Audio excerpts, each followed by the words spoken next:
हाल ही में आरटीओ कश्मीर की तरफ से एक स्टिंग ऑपरेशन किया गया जिसमें अनऑथराइज्ड कैब सर्विसेज की जानिब से जो भी प्राइवेट व्हीकल चल रही थी उनका सीजर भी हुआ। लेकिन हम देख रहे हैं हाल ही में फिर प्रेस कॉलोनी में एक प्रोटेस्ट आया जिसमें कमर्शियल व्हीकल ओनर्स आए। उनका ये कहना था कि उनको अपॉर्चुनिटी नहीं दी जा रही है बल्कि इलीगली जो कैब्स है वो प्राइवेट व्हीकल्स यूज़ की जाती है कैब सर्विस प्रोवाइडर्स की जानिब से। यहाँ पर हमारे साथ एआरटीओ कश्मीर डॉक्टर फरहाना हमारे साथ मौजूद है। मैडम, मैं आपसे जानना चाहूँगी, हमें पहले ये समझा दीजिए, हम जब भी कोई कैब बुक करते हैं तो इसमें हमें कभी कमर्शियल व्हीकल मिलता है, कभी हमें प्राइवेट व्हीकल मिलता है। हमें ये डिफरेंस समझाइए, क्या कमर्शियल और जो प्राइवेट व्हीकल है दोनों कैब सर्विसेज हमें प्रोवाइड कर सकती है या हम वो अवेल कर सकते हैं फैसिलिटीज़? जी, जो कमर्शियल व्हीकल है उसकी पहचान मैं आपको बता देती हूँ। येलो नंबर प्लेट वाली जो है वो कमर्शियल व्हीकल है, जो वाइट नंबर प्लेट है वो प्राइवेट व्हीकल है। जो कमर्शियल व्हीकल है वो रिकॉग्नाइज़ की जाती हैं वो व्हीकल जो अप्लाई कर सकते हैं कस्टमर्स को from one point two another for payment, और वो टैक्सी की तरह यूज़ किया जा सकता है। तो कमर्शियल व्हीकल्स जो है वो एग्रीगेटर्स को अपनानी चाहिए एज़ पर द रूल्स, और वो प्राइवेट व्हीकल्स नहीं अपना सकते हैं अप्लाई करने के लिए। जी, मैं आपसे यहाँ पर सवाल पूछना चाहूँगी कि यहाँ पर हम देख रहे हैं 3 कैब सर्विसेज हमारे पास है, जुगनू है, आला है, नोवो कैब्स है। इनमें से आप साफ सीधा बता दीजिए हमारे नाजरीन को कि अनऑथोराइज्ड कौन है आपकी तरफ से और ऑथोराइज्ड कौन है? अभी रिसेंटली 2 को लाइसेंस मिल चुका है, जिसमें एक है आला कैब्स और नोवो कैब्स। 2 ही लोग हैं जिन्होंने अप्लाई किया है और जिनको लाइसेंस भी मिल गया है। और ये कोई परमानेंट लाइसेंस नहीं है, ये subject to their completion of the various formalities है। इसमें इनकी फ्लीट भी आती है, जो 250 से ज़्यादा इनको गाड़ियाँ रखनी है, कमर्शियल गाड़ियाँ रखनी है, ड्राइवर्स का इंश्योरेंस करना है, इसके अलावा जीपीएस सिस्टम रखना है और फेयर मेंटेनेंस। इसके अलावा और भी काफ़ी सारी फॉर्मेलिटीज़ हैं जो इनको पूरी करनी है, जिसके बाद ये परमानेंट लाइसेंस बन जाएगा। अच्छा, मैंने जैसे आपसे कहा कि प्रेस कॉलोनी में commercial vehicle owners, commercial vehicle drivers ने प्रोटेस्ट किया। वो कह रहे हैं आरटीओ कश्मीर की जानिब से कोई भी एक्शन नहीं ली जाती है क्योंकि ये साफ सीधा दिख रहा है कि रोड पर private vehicles cab service operators के ज़रिए काम करते हैं, कैब्स प्रोवाइड की जाती है प्राइवेट व्हीकल्स। तो ऐसे में आप क्या एक्शन ले रहे हो और अब क्या एक्शन लेने जा रहे हैं?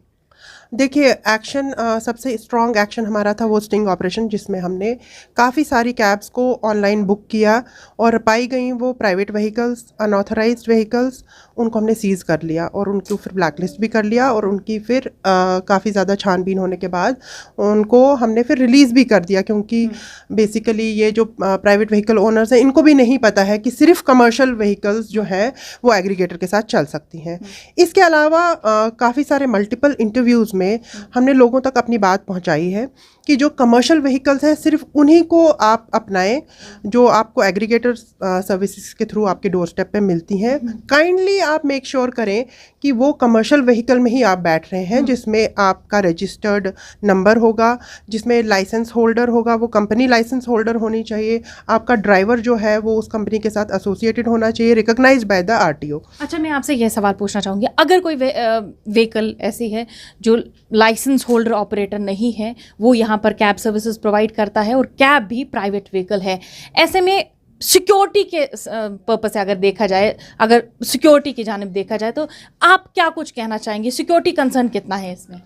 टाइम एंड अगेन हमने यही लोगों तक बात पहुंचाने की कोशिश की है कि सिक्योरिटी कंसर्न ही है जो मेन इशू है। जब आप एक प्राइवेट व्हीकल में बैठ रहे हैं तो आप अपने ऊपर लेके बैठ रहे हैं। दैट मीन्स उसमें कोई आपको ये प्रॉपर पता नहीं है कि वो फलानी बंदा जो है वो रिकॉग्नाइज्ड है, वो गाड़ी जो चल रही है वो किसी के साथ रजिस्टर्ड है कि नहीं, आरटीओ ने उसको रजिस्टर्ड और रिकॉग्नाइज किया है कि नहीं। दैट मीन्स सिक्योरिटी आप पूरी लैप्स हो गई है। जब आप ट्रैवल कर रहे हो किसी के साथ, जीपीएस बहुत ज़रूरी है क्योंकि वो आपकी प्राइवेट कार नहीं है, तो उससे आपकी लोकेशन भी ट्रैक हो जाएगी, ड्राइवर की लोकेशन भी ट्रैक हो जाएगी। मैक्सिमम टाइम्स फीमेल्स, बच्चे और बूढ़े ही ट्रैवल करते हैं इन टैक्सीज़ में, तो सिक्योरिटी कंसर्न वहाँ पे ज़्यादा हो जाता है, क्योंकि ऑब्वियसली फीमेल्स को एक टाइम लिमिट के अंदर पहुंचना है। रेंट का इश्यूज आ जाते हैं, फीमेल्स के साथ लड़ाइयाँ हो जाती है, बदतमीज़ी करते हैं कुछ ड्राइवर्स। तो इन सारी चीज़ों को ध्यान में रखते हुए हमने इशू की थी गाइडलाइंस, जिसमें हमने आम पब्लिक को बताया कि आप काइंडली जो एग्रीगेटर सर्विस आप अपना रहे हैं वो आप लाइसेंसी एग्रीगेटर को ही अप्रोच कीजिए। बहुत सारे एग्रीगेटर्स जो हैं वो काफ़ी सारे लोग यहाँ पे हैं भी नहीं, कश्मीर में भी नहीं है, क्योंकि ये इंटरफेस जो है वो ऑनलाइन हो रहा है।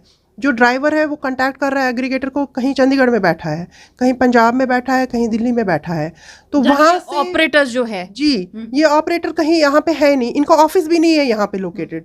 ये किसी को भी, कोई भी अप्लाई कर सकता है टैक्सी बनाने के लिए अपनी प्राइवेट गाड़ी को, ठीक है। छोटी से छोटी गाड़ी हो सकता है उस गाड़ी का रजिस्ट्रेशन भी नहीं हो सकता है वो चोरी की गाड़ी हो सकता है उसकी लाइफ ख़त्म हो गई है गाड़ी की, तो ऐसी गाड़ियां भी हो सकती हैं उस एग्रीगेटेड सर्विस में। तो इस चीज़ से हमें थोड़ा सा पीछे हट जाना चाहिए और वही सर्विसेज अप्लाई करनी चाहिए ऑनलाइन जो कि हमें पता है कि वो लाइसेंसी है। अच्छा, अगर ड्राइवर्स आप पर इल्ज़ाम लगा रहे हैं कि आप एक्शन नहीं लेते, ऐसे में ड्राइवर्स को क्या कुछ जवाब देना चाहेंगे, या वो कमर्शियल व्हीकल ओनर्स जो प्रोटेस्ट करने आए थे? ड्राइवर्स और कमर्शियल व्हीकल ओनर्स के लिए ही हमने ये स्टेप उठाया था, और लगातार हमारी जो स्टिंग ऑपरेशन सर्विस है वो चल रही है। हम स्टिंग ऑपरेशन कर रहे हैं, लेकिन आप भी जानते हैं कि हमारी भी लिमिट होती है। हमारे पास भी एनफोर्समेंट टीम 10 या 12 लोगों की है। हर दिन तो हम एनफोर्समेंट करके इन लोगों को पकड़ नहीं सकते हैं, तो लोगों में पब्लिक अवेयरनेस भी आनी चाहिए कि हम उन्हीं गाड़ियों को, मैं दोबारा बोलूँगी कि उन्हीं गाड़ियों को बुक कीजिए जो कि कमर्शियल हैं, जो रिकॉग्नाइज्ड सर्विसेज चला रहे हैं यहाँ पे, और जो ड्राइवर्स जिनके पास परमिट्स हैं, जो टैक्सी चलाते हैं, वो एसोसिएट हो जाए इन एग्रीगेटर सर्विसेज के साथ। इनफैक्ट इन एग्रीगेटर सर्विसेज को हमारी तरफ से इंस्ट्रक्शन है कि सिर्फ आप उन गाड़ियों को ले लीजिए जो टैक्सीज़ हैं, मानो कि इनोवा है या स्विफ्ट है। बहुत सारे लोग जो हैं वो चला रहे थे, आज तक वो प्राइवेटली चला रहे थे, वो क्यों ना एसोसिएट हो जाए इन एग्रीगेटर सर्विसेज के साथ जो कि लाइसेंसी ऑलरेडी है। जी जी जी। तो यहाँ पर ये तो रही बात प्राइवेट व्हीकल्स की और कमर्शियल व्हीकल्स की। अब थोड़ा सा ई बसेस के बारे में आपसे जानना चाहेंगे कि कंप्लेंट्स आ रही है लगातार कि ई बसेस में ओवरलोडिंग देखने को मिलती है। पहले यहाँ बताया जाता था कि ट्रांसपोर्ट की काफ़ी ज़्यादा कमी है जिस वजह से ओवरलोडिंग होती है, लेकिन अब ई बसेस भी आ गई है, ये ओवरलोडिंग कम नहीं हुई। ऐसे में आप क्या इनिशिएटिव्स ले रहे हैं? ई बसेस का तो मैं कहूँगी कि बहुत अच्छा इनिशिएटिव है गवर्नमेंट का। इतनी प्रीमियम सर्विस मिल रही है हमारे कस्टमर्स को, लोगों को, फीमेल्स को स्पेशली, क्योंकि बहुत ज़्यादा लोगों की डिमांड थी कि फ़ीमेल्स के लिए बसेस नहीं है, कंफर्टेबल बसेस हैं आपके हैंडीकैप्ड और जो स्पेशली एबल्ड लोग हैं उनके लिए है। एसी सर्विस है, अंदर से जीपीएस है, सब कुछ है। अब इशू ये आ जाता है कि ओवर क्राउडिंग और ओवरलोडिंग, वो भी मैं कहूँगी कि जनता जो है वो उसको थोड़ा बेदार हो जाना चाहिए, लोगों को थोड़ा बेदार होना चाहिए। जब आप देख रहे हैं कि सीट नहीं है, गाड़ी में जगह नहीं है, तो आप उसमें बैठेंगे ही क्यों, ठीक है ना। और बस हर 5 मिनट में वहाँ से गुजरेगी, ऐसा नहीं है कि बस नहीं आएगी।